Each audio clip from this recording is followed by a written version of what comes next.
अस्सलाम वालेकुम स्टूडेंट्स। आज हम चैप्टर नंबर 1 स्टार्ट कर रहे हैं इलेक्ट्रिसिटी एंड मैग्नेटिज्म का। ये शॉर्ट क्वेश्चन टाइप है, इसमें MCQs शॉर्ट क्वेश्चन आ सकते हैं या न्यूमेरिकल डिस्कस होते हैं।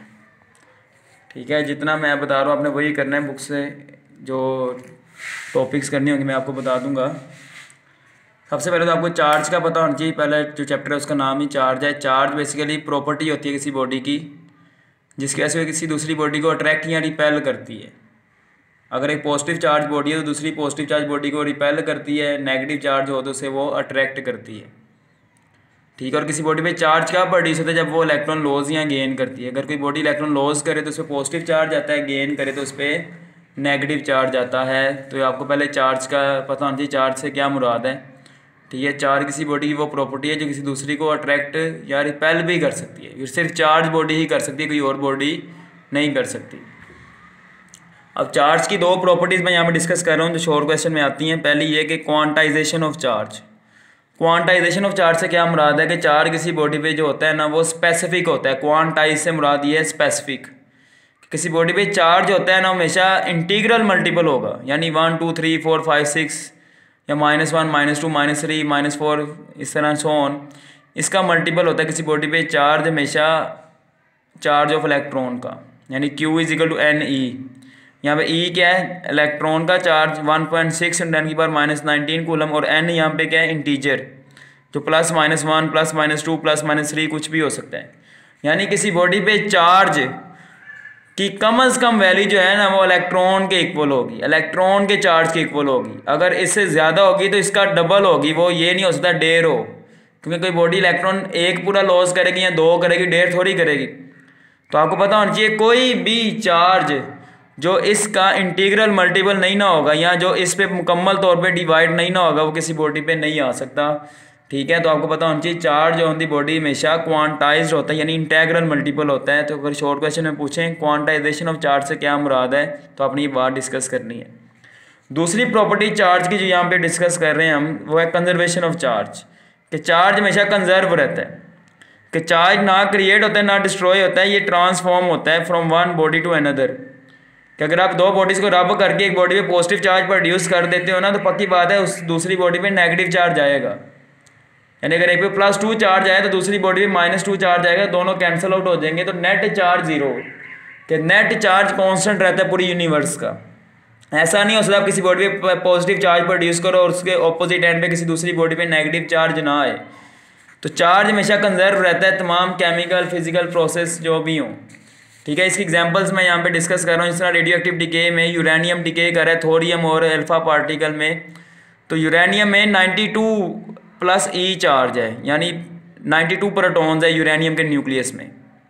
अब जब ये थोरियम और हीलियम में कन्वर्ट हुआ है तो थोरियम के +90E चार्ज है ना इसमें, क्योंकि इसके न्यूक्लियस में 90 प्रोटॉन है और इसके न्यूक्लियस में 2 प्रोटॉन है। तो 90+2 92, यानी दोनों साइड पे चार्ज क्या रह रहा है, कंजर्व।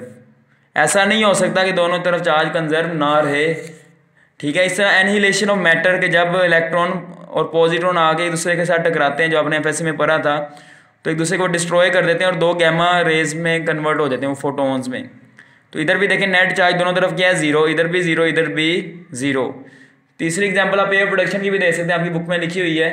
तो आपको कंजर्वेशन ऑफ चार्ज और क्वांटाइजेशन ऑफ चार्ज जो मैंने आपको बताया आप इसे एज इट इज़ कर लेना। ठीक है, अब अगली बात इस चैप्टर में जो डिस्कस कर रहा हूँ मैं वो है कूलम्स लॉ। कूलम्स लॉ जो है ना इससे रेलेवेंट न्यूमेरिकल ज़्यादा इंपॉर्टेंट है। कूलम्स लॉ का मैं बता रहा हूँ कि ये 2 चार्जेस हैं हमारे पास Q1 Q2, इनके दरमियान डिस्टेंस R है और ये पॉइंट चार्जेस हैं। पॉइंट चार्जेस वो होते हैं जो वेरी स्मॉल साइज़ के होते हैं, जिनके दरमियान डिस्टेंस ज़्यादा हो उनके साइज़ से वो पॉइंट चार्जेस होते हैं। और आपको पता होना चाहिए कूलम लॉ जो है पॉइंट चार्जेस के लिए होल्ड करता है और स्टेशनरी चार्जेस के लिए। क्योंकि अगर चार्जेस बहुत बड़े हों ना तो फिर कूलम लॉ जो फॉर्मूला ड्राइव करता है फिर वो वहाँ पे एक्चुअल आंसर नहीं देता एक्सपेरिमेंटली, क्योंकि बड़े चार्जेस की इलेक्ट्रिक फील्ड ज़्यादा स्ट्रॉन्ग होती है तो उनका बिहेवियर चेंज कर देता है। तो स्मॉल चार्जेस जो हैं उनमें कूलम लॉ की ये बातें होल्ड करती हैं कि फोर्स डायरेक्टली प्रोपोर्शनल होगी प्रोडक्ट ऑफ द चार्जेस के, इन्वर्सली प्रोपोर्शनल होगी square of the distance between them. बड़े चार्ज में स्ट्रॉन्ग इलेक्ट्रिक फील्ड की वजह से ये जो कंसेप्ट है होल्ड नहीं करता। तो सबसे पहले आपको कूलम लॉ की स्टेटमेंट पता होनी चाहिए जो बुक पे लिखी हुई है कि कूलम लॉ ये कहता है कि फोर्स ऑफ अट्रैक्शन या repulsion between 2 point charges directly proportional होती है product of their magnitude and inversely proportional to the square of the distance between them. अब इन्हें हम अगर कंबाइन करते हैं तो हमारे पास आ जाएगा Q1 Q2 over R square. Equal का साइन लगाने के लिए हम जो यहाँ पे कांस्टेंट लिखते हैं K, उसे हम कूलम कांस्टेंट कहते हैं। कूलम कांस्टेंट की वैल्यू दो बातों पे डिपेंड करती है, medium between the charges and unit of Q and R। इसके अलावा फोर्स भी आप यहाँ पे लिखें कि फोर्स पे भी वो, फोर्स के यूनिट पे भी क्या करती है, वो डिपेंड करती है। ठीक है, देखें ना अगर हम फोर्स का यूनिट कोई और रखें, R को सेंटीमीटर में लिखते हैं तो K की वैल्यू कुछ और आ जाएगी। अगर हम फ्री स्पेस को लेके चलते हैं बिटवीन टू चार्जेस, फिर कूलम कांस्टेंट की वैल्यू है 9×10⁻9 न्यूटन मीटर स्क्वायर पर कूलम स्क्वायर।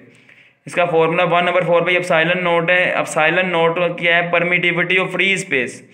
ये हमें क्या बताती है, ये बताती है परमिशन, या आप कह सकते हो रुकावट, फ्री स्पेस जो देती है एक चार्ज को दूसरे चार्ज पे फोर्स लगाने के लिए। और सबसे कम रुकावट फ्री स्पेस देती है, सबसे कम रुकावट फ्री स्पेस देती है। ठीक है, और इसकी वैल्यू 8.85 × 10⁻12। इसका यूनिट जो है ना कूलम कांस्टेंट के यूनिट का रेसिप्रोकल है, यानी न्यूटन की पावर -1 हो जाएगी। मीटर स्क्वायर है तो इधर -2, कूलम -2 है तो +2 हो जाएगा।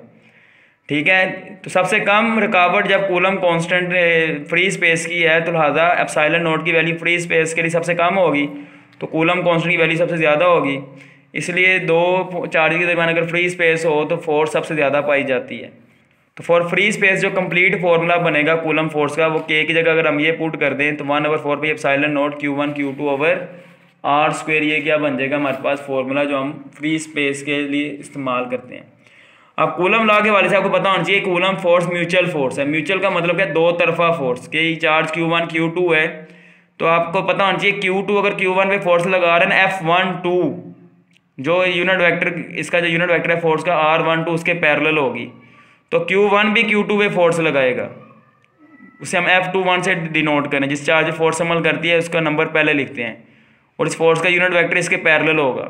तो आपको पता होना चाहिए दोनों चार्जेस की फोर्स एक दूसरे पे इक्वल होगी लेकिन ऑपोजिट होगी, यानी नेगेटिव का मतलब है ऑपोजिट, क्योंकि थर्ड लॉ ऑफ मोशन ये कहता है every action has equal but opposite reaction. तो इसका भी आपको आइडिया होना चाहिए, शॉर्ट क्वेश्चन में पूछ सकते हैं कि कूलम फोर्स म्यूचुअल फोर्स से क्या मुराद है। और आप ये देखें, ये जो मैंने फॉर्मूला लिखा है ना, ये कूलम फोर्स का मैग्नीट्यूड वाला फॉर्मूला है। अगर हम डायरेक्शन की बात करेंगे तो फोर्स पे एरो आ जाएगा और आगे क्या आ जाएगा, यूनिट वेक्टर। ठीक है, तो कूलम फोर्स म्यूचुअल फोर्स है, इसका आइडिया आपको होना चाहिए। ठीक है, अगर मैं कहता हूँ ना Q1 Q2 पे 10 न्यूटन फोर्स लगा रहा है तो Q2 भी Q1 पे 10 न्यूटन ही लगाएगा, चाहे इन चार्जेस की मैग्नीट्यूड बराबर हो चाहे बराबर ना हो। कूलम फोर्स एक दूसरे पे हमेशा इक्वल एक्ट करेगी। अब इफेक्ट ऑफ मीडियम मैं डिस्कस कर रहा हूँ, कूलम फोर्स पे मीडियम का इफेक्ट क्या होता है। मीडियम केस में कूलम फोर्स का फॉर्मूला ये होता है, यहाँ पे एप्सिलॉन R है रिलेटिव परमिटिविटी, जो बताता है फ्री स्पेस के लिहाज से किसी मीडियम की रुकावट to electric force between charges, और इसकी वैल्यू हमेशा 1 से ग्रेटर होती है for insulating medium between the charges.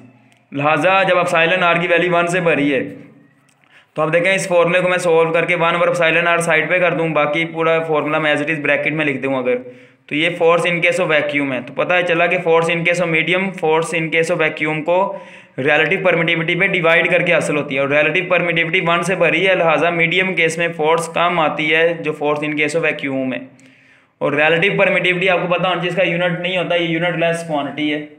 ठीक है, तो ये भी आपको पता होना चाहिए। इस टॉपिक को आप मज़ीद बुक से अंडरस्टैंड कर लेना, कोई प्रॉब्लम हो तो आप पूछ लेना।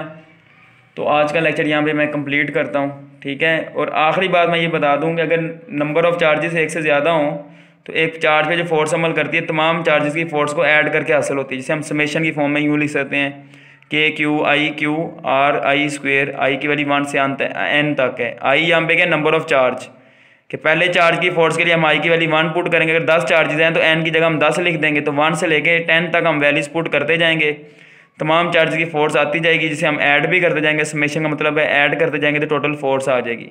आई मैंने सिर्फ लगाया डिस्टेंस के साथ, क्योंकि वो यहाँ पे सिर्फ चेंज होगी नंबर ऑफ़ चार्जेस के साथ। और QI डिफरेंट चार्जेस के लिए, ये आई जो है नंबर ऑफ़ चार्ज है, ये जो Q है ना, ये वो Q है जिस पे फोर्स अमल कर रही है, वो तो फिक्स है। QI वो चार्जेस हैं जो फोर्स लगा रहे हैं, तो ठीक है, तो आई उनके साथ हमने लगाया है। आई 1 जब पुट करूँगा तो पहले चार्ज की फोर्स आएगी, 2 लगाऊंगा दूसरे चार्ज की फोर्स आएगी। कूलम कांस्टेंट होते ही कांस्टेंट है तो उसके साथ आई इसलिए लगाया। आप चाहें तो KQ को समेशन से पहले भी लिख सकते हैं।